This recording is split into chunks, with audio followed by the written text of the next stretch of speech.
ઉત્તર પ્રદેશનો 1.5 લાખનો ઇનામી ગેંગસ્ટર સુરતમાંથી ઝડપાયો। સુરત ક્રાઇમ બ્રાન્ચે યુપીના કુખ્યાત ગેંગસ્ટરને ઝડપી પાડ્યો છે। 1.5 લાખનું ઇનામ ધરાવતો આરોપી શોલે સિંઘ ઝડપાઈ ગયો છે। સુરતમાંથી જોનપુરના ગેંગસ્ટર શોલે સિંઘની ધરપકડ કરી લેવામાં આવી છે। આરોપી પાસેથી 2 પિસ્તોલ અને 6 જીવતા કારતૂસ જપ્ત કરવામાં આવ્યા છે।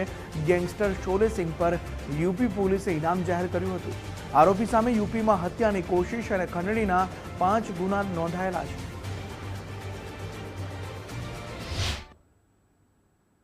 સમગ્ર સુરતમાં ગેરકાયદેસર જે પણ પ્રવૃત્તિ કરતા હોય તમામ ઇસમો ઉપર વોચ રાખવામાં આવી રહી છે અને ક્રાઇમ બ્રાન્ચની જે એન્ટી ઓર્ગેનાઇઝ સ્ક્વોડ છે એના પોલીસ ઇન્સ્પેક્ટર સબ ઇન્સ્પેક્ટરને એક ચોક્કસ બાતમી એ હકીકત આધારે એક આરોપી જેનું નામ આનંદ સિંહ ઉર્ફે સોલે સિંહ ઉર્ફે સચિન સિંહ અશોકસિંહ ઠાકુર આ વ્યક્તિ પોતે જોનપુરનો છે, એની ધરપકડ કરવામાં આવી છે।